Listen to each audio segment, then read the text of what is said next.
రంగు పడుద్ది. పడుద్దంటే గోడ మీద బల్లి ఉందా? ఉంది. అది ఆడదా మగదా? చూపులతో కాలమేసి లాగిలా hi friends, welcome to EVC Masti.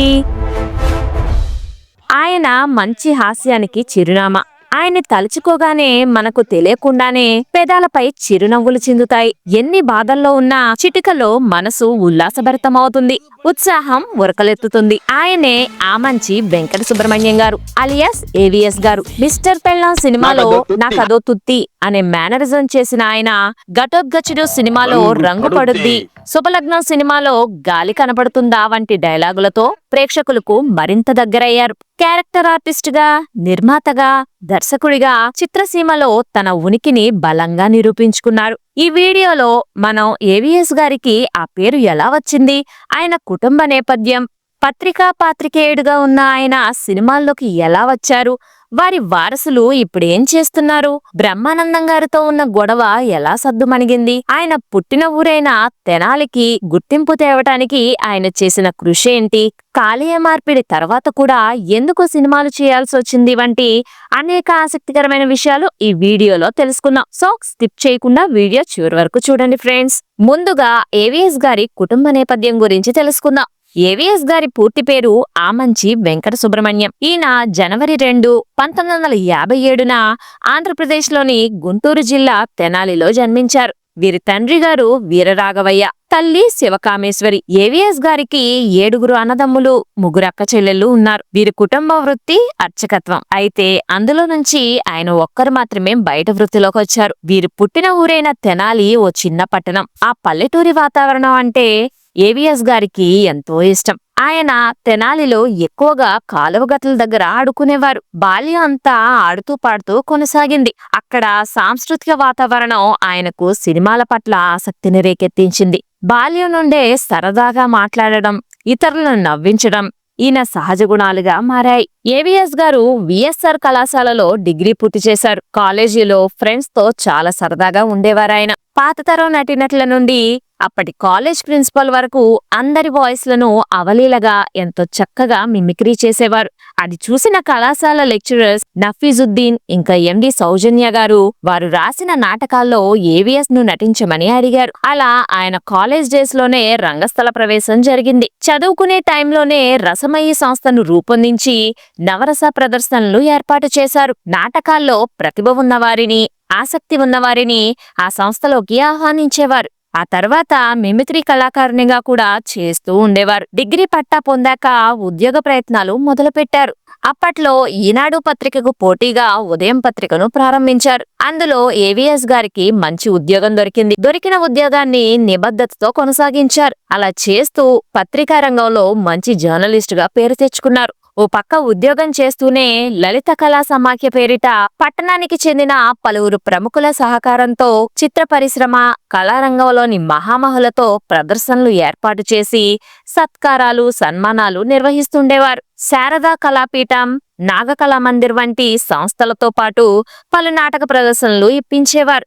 AVS గారికి 1980లో ఆశా కిరణ్మయి అనే ఆవిడతో వివాహం జరిగింది. తెనాలిలో స్టేజ్ కార్యక్రమాల్లో పరిచయం కావటంతో ఆమెను ప్రేమ వివాహం చేసుకున్నారు ఏవిఎస్ గారు. ఆయనకు 2 పిల్లలు, కుమార్తె శ్రీ ప్రశాంతి, కుమారుడు ప్రదీప్. ఆయన పనిచేసే ఉదయం పత్రిక కొన్నాళ్లకి మూతపడటంతో విజయవాడలో ఆంధ్రజ్యోతి పత్రికలో జాయిన్ అయ్యారాయన. అక్కడే సబ్ ఎడిటర్ గా, ఆ తర్వాత ఇన్ఛార్జ్ గా పనిచేస్తూ వచ్చారు. ఆయన ఆంధ్రజ్యోతి పత్రికలో పనిచేసే టైంలో ఎక్కువగా బస్సులో తిరుగుతూ ఉండేవారు. అలా బస్సులో తిరుగుతున్నప్పుడే ఒక ఆయన నత్తిగా మాట్లాడుతూ నాకదో తుత్తి అనడం ఆయన చూసి పట్టేశారు.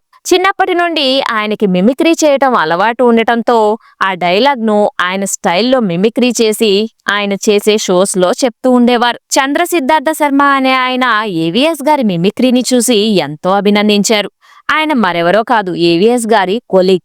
ఓ రోజు రమణ గారు షూటింగ్ పని మీద విజయవాడ వచ్చారు. చంద్ర సిద్ధార్థ శర్మ గారికి బాపు రమణలు బాగా తెలుసు. శర్మ గారు పరిచయం చేయటంతో ఏవిఎస్ గారు రమణ గారికి ఆ మిమిక్రీ వెంటనే చేసి చూపించారు. ఫోన్లో బాపు గారికి కూడా ఏవిఎస్ గారి వాయిస్ వినిపించారు. అలా దర్శకులు బాపు రమణలు పరిచయం అయ్యారు. అదే ఏవిఎస్ గారికి టర్నింగ్ పాయింట్ గా నిలిచింది. అదే టైంలో బాపు గారు మిస్టర్ పెళ్ళాం సినిమాలో మెయిన్ హీరోయిన్లుగా రాజేంద్ర ప్రసాద్ గారిని, ఆమని గారిని సెలెక్ట్ చేసుకున్నారు. కానీ సహాయక పాత్ర కోసం ఎవ్వరూ దొరకకపోవడంతో ఆడిషన్స్ నిర్వహిస్తూ ఉన్నారు. అదే టైంలో నత్తిగా మిమిక్రీ చేసిన ఏవిఎస్ గారు పరిచయం కావటంతో మిస్టర్ పెళ్ళాం సినిమాలో మంచి పాత్ర ఇచ్చి ప్రోత్సహించారు. మొదటి సినిమాతోనే రాష్ట్ర ప్రభుత్వ నంది అవార్డు అందుకున్నారు ఏవిఎస్ గారు.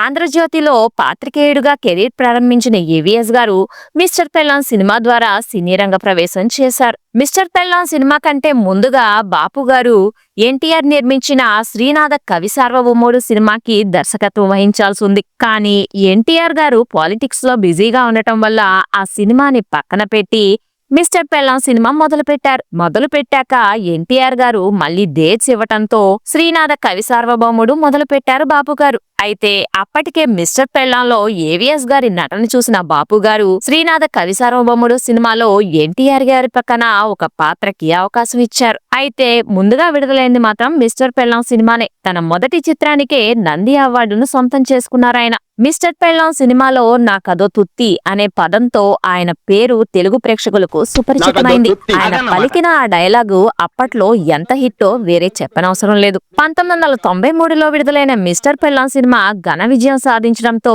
ఏవిఎస్ నట జీవితం అనుకోని మలుపు తిరిగిందని చెప్పొచ్చు. ఇక అక్కడి నుంచి సినిమా ప్రయత్నాలు మొదలు పెట్టారు. కొంచెం పేరున్న డైరెక్టర్స్ ని కలవటం, ఆయన ఆలోచనలు పంచుకోవడం ద్వారా అనేక సినిమాల్లో నటించి మరింత మంచి పేరు తెచ్చుకున్నారు. డైరెక్టర్ ఎస్వి కృష్ణారెడ్డి గారు ఆయన్ని పిలిపించి మాయలోడి సినిమాలో అవకాశం ఇచ్చారు. ఆ సినిమా టైంలోనే క్వశ్చన్ బ్యాంక్ క్యారెక్టర్ గురించి కృష్ణారెడ్డి గారితో డిస్కస్ చేశారు ఏవిఎస్ గారు. అయితే ఆ కాన్సెప్ట్ ఎస్వి కృష్ణారెడ్డి గారికి బాగా నచ్చింది.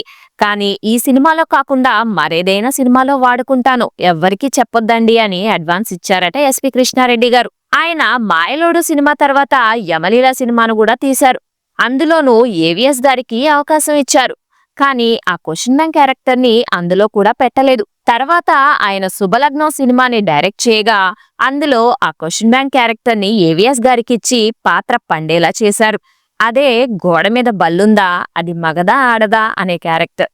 అది ఎంత పాపులర్ అయిందంటే ఆ రోజుల్లో అందరూ ఆ డైలాగ్స్ చెప్పుకుంటూ నవ్వుకుంటూ ఉండేవారు. హాస్యనటుడిగా, క్యారెక్టర్ యాక్టర్ గా సుమారు 450 సినిమాల్లో నటించారు ఏవిఎస్ గారు. ఆయన నటించిన సినిమాలు మాయలోడు, మేడం, శుభమస్తు, ఆమె, ధర్మచక్రం, కంటే కూతుర్నే కను, ఇంద్ర, సమరసింహారెడ్డి, వినోదం వంటి అనేక సినిమాల్లో తనదైన శైలిలో నటించి ప్రేక్షక జనహృదయాల్లో చెరగని ముద్ర వేసుకున్నారు. నటుడిగానే కాకుండా కొన్ని సినిమాలకు దర్శకత్వం కూడా వహించారాయన. సూపర్ హీరోస్, ఓరినీ ప్రేమ బంగారం కాను, రూమ్ మేట్స్, అంకుల్, కోతిముఖ సినిమాలకు ఆయన దర్శకత్వం వహించారు. కొన్ని సినిమాల్లో ప్రతినాయక తరహా పాత్రల్లో కూడా నటించి మెప్పించారు. సినీ ప్రవేశం కాకముందు టీవీ నటుడిగా, వ్యాఖ్యాతగాను రాణించారు. ఆయన సినిమాల్లో నటించడమే కాదు, ఎన్నో అవార్డులను అందుకున్నారు. కోతిముఖ చిత్రానికి ఉత్తమ కథా రచయితగా, అంకుల్ చిత్రానికి ఉత్తమ సహాయ నటుడిగా నంది పురస్కారాలను అందుకున్నారు. అంకుల్, ఓరినీ ప్రేమ బంగారం కాను అనే 2 సినిమాలకు ఈయనే నిర్మాణ బాధ్యతలు వహించారు. హాస్యం, సెంటిమెంట్స్ మిక్స్ చేసి పాత్రలు చేయటంలో ఈయన నిష్ణాతుడు. పాలిటిక్స్ మీద ఇంట్రెస్ట్ ఉండటంతో తెలుగుదేశం పార్టీ అధికార ప్రతినిధిగా కూడా పనిచేశారీయన. ఈయన నటనలో సహజత్వం ఇంకా టైమింగ్ ఎప్పుడూ ప్రత్యేకమే. ఏవిఎస్ గారికి తెలుగు రాష్ట్ర ప్రభుత్వం నుండి నంది అవార్డులు ఇంకా సినిమా అవార్డులు ఎన్నో లభించాయి. ఏవిఎస్ గారు ఇండస్ట్రీలోకి వచ్చిన 19 ఏళ్లలో దాదాపుగా 450 చిత్రాల్లో నటించారు. ఏవిఎస్ గారు తెలుగు సినిమాలకు అందించిన కృషి, హాస్యరసం ప్రేక్షకులకు ఎప్పటికీ గుర్తుండిపోతుంది. ఏవిఎస్ గారు వివాహం చేసుకుని భార్యా పిల్లలతో హైదరాబాద్లోని మణికొండలో నివసించారు. ఈయన సరదాగా స్నేహితులతో కలిసి ఉండటం ఇష్టపడేవారు. బ్రహ్మానందం లాంటి నటుల సరసన సత్తా చాటుకున్న ప్రముఖ హాస్యనటుడాయన. ఆయన ఎంత ఉన్నత స్థాయికి ఎదిగినా చిన్ననాడు కలిసి చదువుకున్న మిత్రులను, చదువు చెప్పిన గురువులను, నటనకు ఓనమాలు దిద్దిన మార్గదర్శకులను ఏనాడూ మర్చిపోలేదు. ఆయన ప్రతి వేదిక పైన అందరినీ స్మరించుకునేవారు. తాను పుట్టిన ఊరైన తెనాలి వచ్చినప్పుడల్లా తనతో పాటు పరిశ్రమకు చెందిన కళాకారులను ఎంతో మందిని తీసుకొచ్చి తెనాలి ప్రాధాన్యం తెలిసేలా వారిని గౌరవించేవారు. తెనాలికి ఏదో రకంగా కళల రాజధానిగా గుర్తింపు తేవాలని ఆయన తపన పడ్డారు. ఎన్నో వేదికలపై తీర్మానాలు చేసి ప్రభుత్వానికి పంపారు. రాష్ట్రంలో నగరాలకే పరిమితమైన అంతర్జాతీయ ఫిల్మ్ ఫెస్టివల్ పండుగను అత్యంత వైభవంగా తెనాలిలో జరిపేందుకు ఏవిఎస్ చేసిన కృషి అంతా ఇంత కాదు. చలనచిత్ర పరిశ్రమకు చెందిన ప్రముఖులను రప్పించి ఆంధ్ర ప్యారిస్ గొప్పతనాన్ని చాటారు. కళా తపస్వి కె విశ్వనాథ్, నటులు మురళీమోహన్ తదితరులకు బొల్లిముంత శివరామకృష్ణ స్మారక కళా పురస్కారాన్ని అందచేయటంలో భాగస్వాములయ్యారాయన. వివేక విద్యా సంస్థలు, గ్లోబల్ ఆసుపత్రులతో కలిసి 2 సార్లు మెగా వైద్య శిబిరాలు నిర్వహించి వేలాది మందికి ఉచిత వైద్య సేవలు అందించారాయన. దాదాపు 450 సినిమాల్లో నటించి హాస్యనటుడిగా పేరు సంపాదించారు. అయితే ఎన్నో సినిమాల్లో నటించినప్పటికీ ఆయన పూర్తిస్థాయి నటనను చూపించే క్యారెక్టర్ ఒకటి కూడా చాలా కాలం రాలేదని, అంకుల్ సినిమాతో కొంతవరకు ఆయన నటన పరిపూర్ణమైందని ఓ సందర్భంలో ఆయన చెప్పుకొచ్చారు. సినీ నటుడు బ్రహ్మానందం ఆయన మంచి స్నేహితులు. అయితే వీరిద్దరికీ ఏదో గొడవ జరగ్గా బ్రహ్మానందం గారికి వ్యతిరేకతను తెలుపుతూ 15 మంది హాస్యనటులను పోగేసి డిస్కషన్ పెట్టారు. అయితే ఇలాంటి వివాదాలు మన మధ్య మంచివి కాదని హీరో చిరంజీవి గారు ఆ గొడవని సద్దుమణిగేలా చేసి వారిద్దరికీ రాజీ కుదిర్చారు. ఆ తరువాత వారు మళ్లీ స్నేహితుల్లా కలిసిమెలిసి ఎన్నో సినిమాల్లో నటించారు. సినిమాల్లో స్నేహితులతో, కుటుంబంతో హాయిగా జీవితం గడుపుతున్న ఆయనకు అనుకోకుండా అనారోగ్య సమస్యలొచ్చాయి. ఎప్పుడు నవ్వుతూ నవ్విస్తూ ఉండే ఏవిఎస్ గారి జీవితంలో కూడా కష్టాలు, కన్నీళ్లు తప్పలేదు. 2008 సంవత్సరంలో ఆయన ఆరోగ్యం బాగా దెబ్బతినడంతో బ్రతకడం కష్టం అనేశారు డాక్టర్లు. అప్పుడే ఆయన కూతురు కాలేయం ఇవ్వటంతో ప్రాణం నిలబడింది. తనకు జన్మనిచ్చింది తల్లైతే తాను జన్మనిచ్చినామే తనకి పునర్జన్మనిచ్చిందని ఎంతో గర్వంగా చెప్తుండేవారాయన. జీవితం అంటే ఒడిదుడుకులు తప్పవు అనే జీవిత సత్యాన్ని తెలుసుకున్న ఆయన కొంత మనస్తాపం చెందిన వెనకడుగు మాత్రం వేయలేదు. ప్రాణాపాయం నుంచి బయటపడ్డ తిరిగి కోలుకొని పలు చిత్రాల్లో నటించారు. సరిగ్గా 5 ఏళ్ల తర్వాత కాలేయం వ్యాధి మళ్లీ ముదరడంతో మణికండలోని తన కుమారుడు ప్రదీప్ నివాసంలో నవంబర్ 8న 2013 సంవత్సరంలో హైదరాబాద్లోని 56 సంవత్సరాల వయసులో ఏవిఎస్ గారు మరణించారు. ఆరోగ్య సమస్యల కారణంగా కొన్ని రోజులు ఆసుపత్రిలో చేరినా ఇంటికి తీసుకొచ్చిన తర్వాత మరణించారాయన. తెలుగు సినిమా పరిశ్రమ మొత్తం ఈయన మరణంతో తీవ్ర దుఃఖంలో మునిగిపోయింది. ఈయన మృతి తర్వాత కూడా ఈయన సినిమాలు ప్రేక్షకులను నవ్వించడం ఆపలేదు.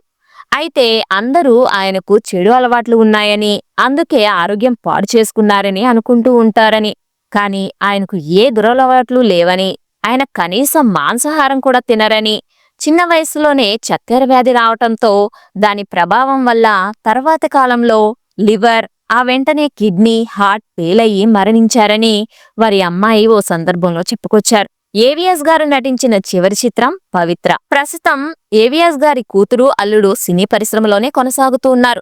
ఏది ఏమైనా మనల్ని తన హాస్యంతో కడుపుబ్బా నవ్వించిన నవ్వుల రేడుని ఈ సినీ లోకం కోల్పోయిందని చెప్పొచ్చు. ఆయన ఏ లోకంలో ఉన్నా వారి ఆత్మకు శాంతి చేకూరాలని కోరుకుంటూ that's all for this video friends. ఈ వీడియో నచ్చినట్లయితే వీడియోని లైక్ చేసి, షేర్ చేసి, సబ్స్క్రైబ్ చేయండి ఫ్రెండ్స్. అలాగే ఏవిఎస్ గారి సినిమాల్లో మీకు ఏ సినిమా బాగా ఇష్టమో కామెంట్స్ లో కామెంట్ చేయండి. Thanks for watching friends. జై హింద్.